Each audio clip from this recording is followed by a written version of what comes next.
Maganda rin mga bossing. So ngayon araw mga boss, available muna tayo for low budget mga bossing. Sa naghahanap dyan ng sariwang 9-seater. Eto mga boss, alagang Toyota Makati mga bossing.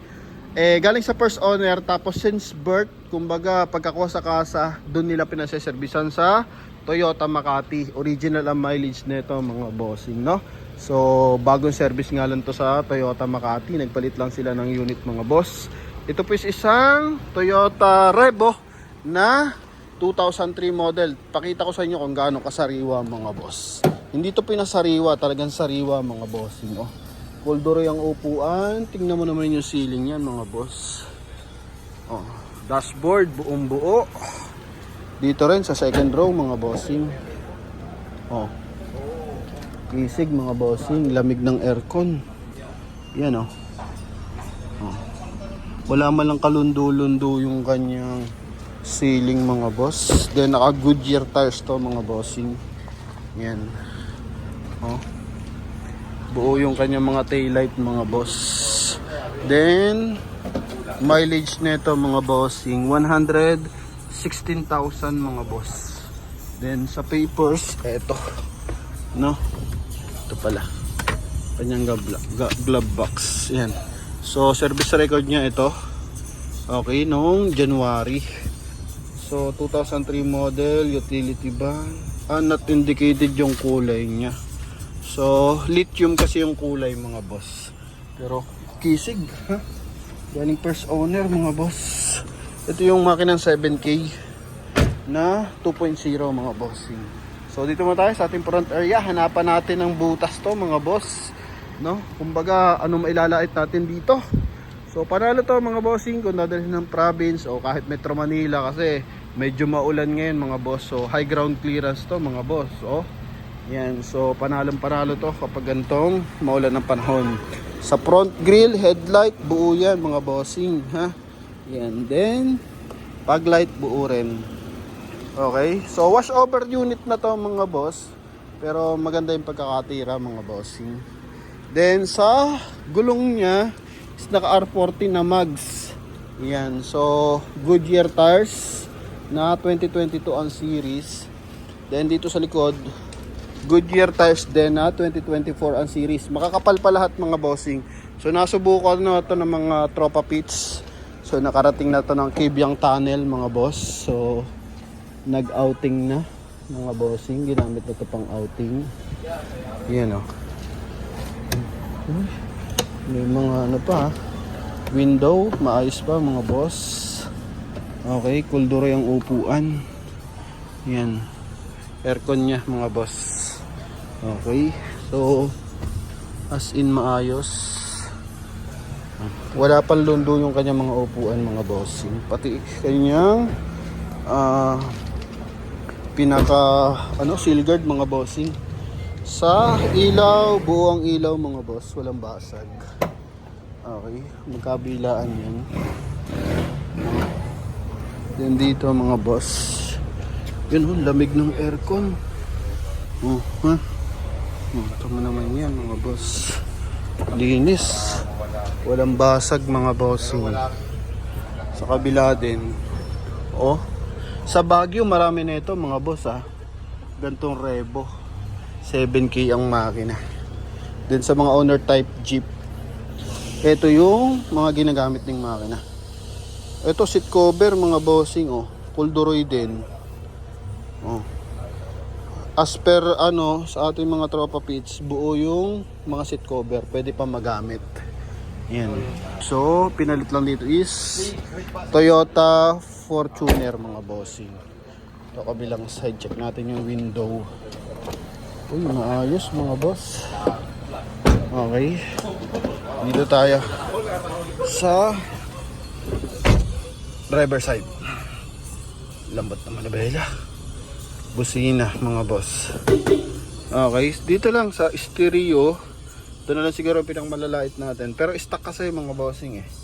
Window, maayos. Then side mirror. Yan, so nagpa-function pa siya mga boss ha. Sa kabilang side. Okay, goods mga bossing. Yan. And Ito is naka 5 speed manual transmission. Mileage niya for now is 116,614. Yan. So, tingnan mo niya naman sa visor niyan. Oh. Ha?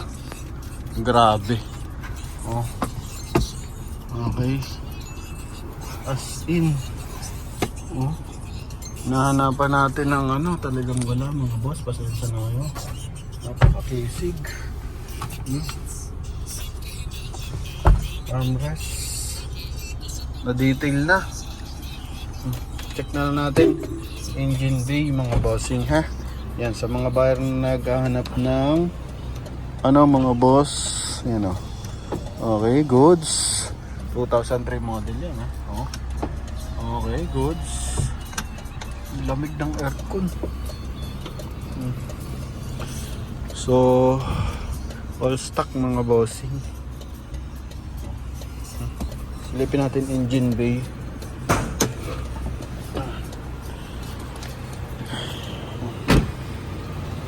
Yan. Buo ang windshield. Motolite gold. EFI to mga bossing. Yan, naka-EFI na yan.